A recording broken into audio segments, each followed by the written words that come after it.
Welcome to 1119 Broadway North, Fargo, North Dakota.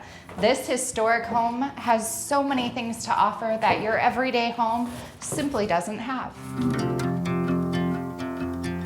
Built in 1916, this home still has treasures like this architectural and lighting designs from when they built the home. There's a chandelier in here that is still inside of the home today, and this paper in between has preserved these sketches.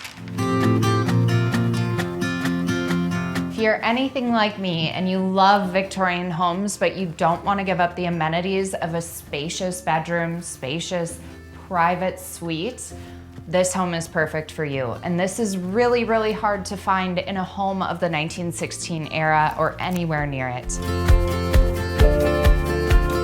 Lastly, the integrity of the structure of this home cannot be beat. Thank you so much for taking the time to tour this unique home with me. Take care.